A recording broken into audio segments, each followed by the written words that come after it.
እንደ ባለሙያ ብትጠይቀኝ ገና ላላመጣ ድርጅት ያመጣል ብዬ ከተማመንኩበት እሰራለሁ። እንዴ አሁንም እየተወናችሁ ድራማ ነው? የበደልነው ሰው የለም ብላችሁ የምታስቡት? እና እሺ ብሬ መልስልኝ። እኔ አንዷ ተበዳይ ነኝ፣ ብሬ መልስልኝ። በፍጹምና በፍጹም ይሄን ምስኪን ህዝብ እኔም አንዱ ነኝ። ላጭበረብር የምነሳ ሰው አይደለም። ህብረተሰቡን ሲያስለቅቁ ላብ የሰው ላብ ነጭ ላብ ሲያዘርፉ ይኖሩ ናቸው። እነዚሁ ሰዎች ናቸው ይሄንንም ጉዳይ እዚህ እንዲደርስ ያደረጉት። ያስተዛዝባል፣ ብዙ ነገር ያስተዛዝባል። ይሄ እጅ ላይ ካቴና ምናምን ባለው አሁን በህግ ጥላ ስር አይደለም፣ እውነት ይፈርዳል። ፍረድና አንተ እኔ እስከዛሬ እግዚአብሔርን እርግማንም ከሆነ በቤትህ ይግባ። እኔ የሌላውን ተው፣ ይሄ ህይወቱን ያጠፋው ምናምን ሳይለው አይመለከተኝም። እኔ አንዷ ተበዳይ ስለሆንኩ እኔ ላይ የሆነው ነገር በሙሉ ግን ባንተ ደጅ ይግባ። ምንም አይደለም ሌላ ማለት ነው። ዳግም ያገረሸው የነ አርቲስት ሰራዊት ፍቅሬና የፊንቴኩ ጉዳይ በአርቲስቶቹ ምክንያት ወደ 1400 የሚጠጉ ሰዎች ገንዘባቸውን ያጡበት የፊንቴኩን ጉዳይ በተመለከተ አርቲስቶቹ ያስተዛዝበናል ሲሉ በተበዳይነት ስሜት ውስጥ ሆነው ወደ ሚዲያ ብቅ ብለዋል።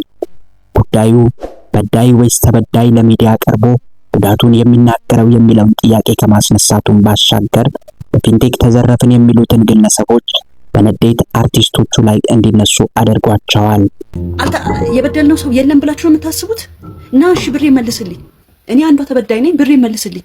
ፌደራል ፖሊስ ለውይይት እፈልጋቸዋለሁ የሚል እንጂ ተጠርጥራቸዋል የሚል ቃልም አላሰማንም፣ ተጠርጣሪ የሚሰጥ መጥሪያ ወረቀትም አልሰጠንም ሲሉ የፊንቴክ ተጠርጣሪዎች በቁጥጥር ስር የዋሉበትን ሁኔታ ያስረዳሉ። አርቲስት ሰለሞን ቦጋለ እኔ በፍጹም ይህን ምስኪን ህዝብ አላጭበረብርም፣ አሁንም ቢሆን እውነት ይፈርዳል ሲል በተበዳይነት ስሜት ይናገራል።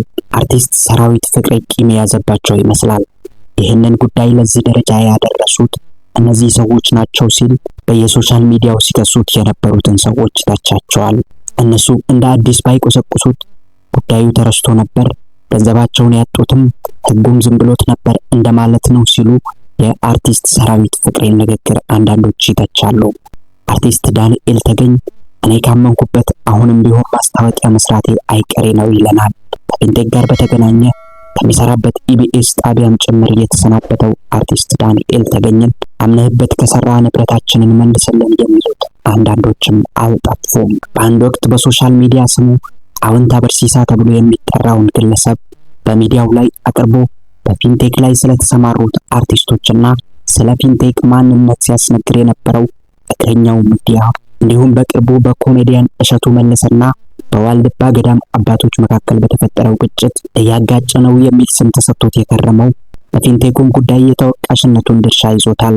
ስለምን ተበዳዮች እያሉ በዳዮችን ለማናገርና የበዳዮችን አቤቱታ ለማሰማት ተጣደፈ የሚለው ዋነኛው የክሱ መንስኤ ነው።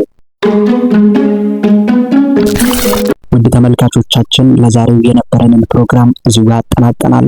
ለቤታችን አዲስ ከሆናችሁ ላይክ እና ሰብስክራይብ እያደረጋችሁ እኛም መቀላቀል እንዳትዘነጉ እንላለን። በሚቀጥለው አዲስ ርዕስ እስከምንገናኝ ድረስ መልካም ቆይታ ተመኘን። ሰላም ለሀገራችን።